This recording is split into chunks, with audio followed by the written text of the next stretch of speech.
Sziasztok! Az előbb látható képsorok mutatják a reggeli első tevékenységeim egyikét. Mármint a kávé készítésére gondolok, nem arra, hogy az egészet így megörökítem. Hát szépen is néznék ki, hiszen ez a röpke 1 perc, az közel 2 órás munkai szórakozás volt, de hát végül is kiszámolja. Na szóval ez a reggeli kávéfőzési szertartás a minap komoly veszélybe került. Általában 8-10 adaghoz szükséges kávét szoktam őrölni egyszerre, legutóbb is ezt tettem, és a végén egyszer csak elkezdett furcsa hangokat adni az őrlő, majd a működtető füsttávozása után véglegesen megállt. Hát nem nagyon örültem neki őszintén szóval, mert szerettem azt a darálót, de mint kiderült, volt némi hibája, ami miatt megszorult és az örök kávémezőkre távozott.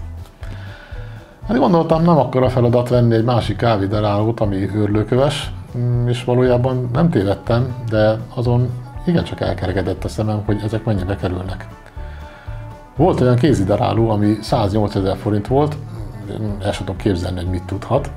Az olcsóbb elektromos változatoknál meg nem volt túl biztató, amiket más vásárlók vélemény alapján lehetett olvasni.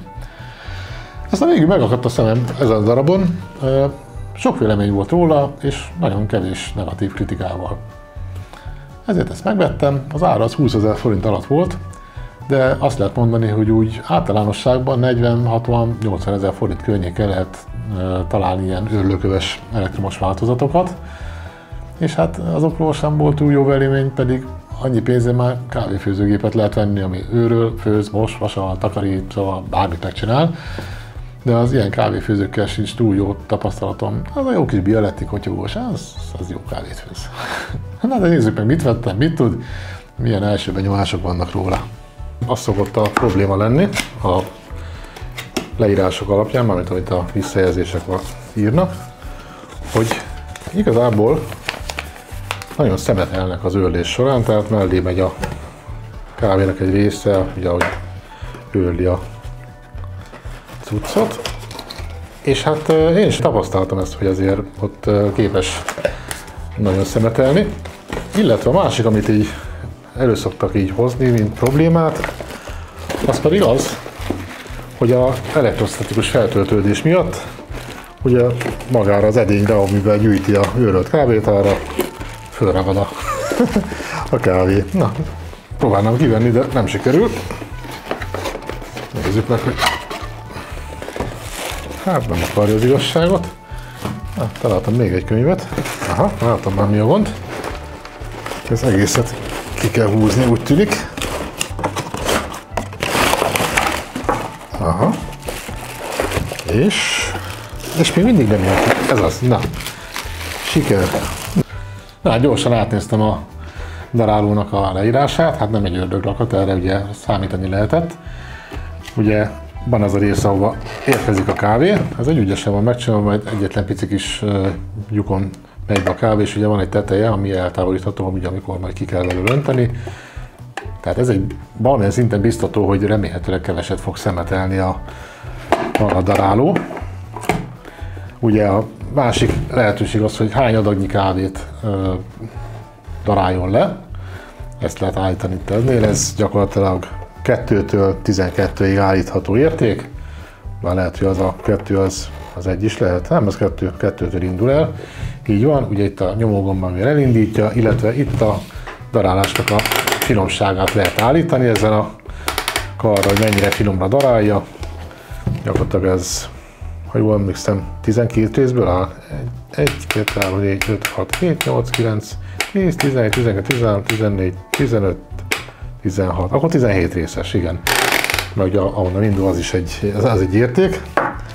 Kapunk egy ilyen kis ecsetkét a tisztításhoz, és ami nagyon fontos, hogy magát a őrlő részt szét lehet szedni,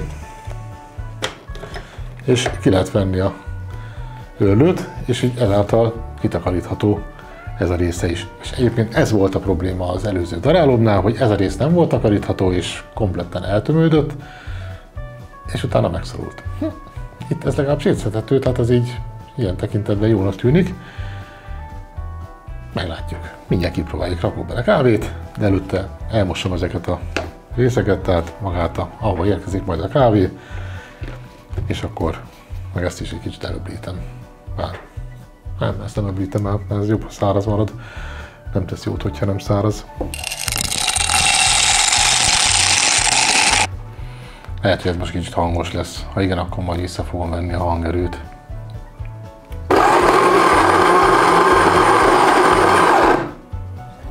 Még nem is hangos, azt kell mondjam.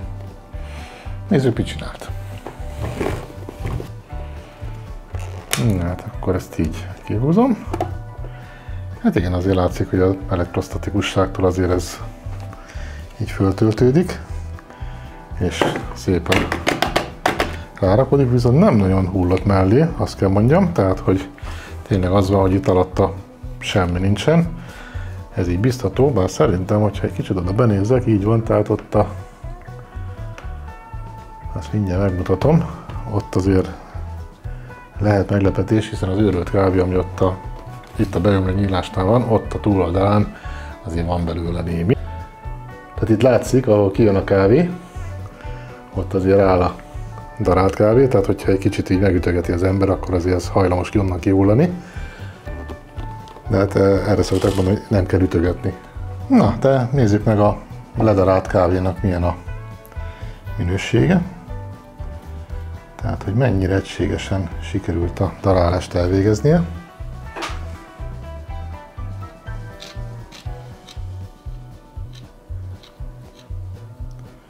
Hát azért elég vegyes. Tehát egyáltalán nem egységes a szemcse szerkezet, láthatóan itt van ilyen, tehát itt van ilyen nagyobb szemcse is, ami megmaradt, tehát lehet, hogy érdemes finomabbra őrölni, de hát azért elég vegyesen van. Hát átállítom 3-as fokozatra, és akkor egy ilyen 2 adagnyi kávét ledarálok vele. Így.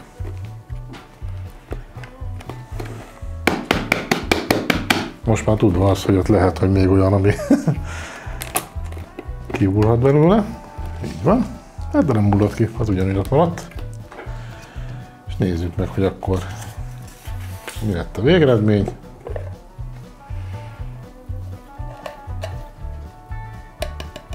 Ebben az esetben, amikor már 3-as ráállítottam, hát itt sem egyenletes az őrlés, az látszik.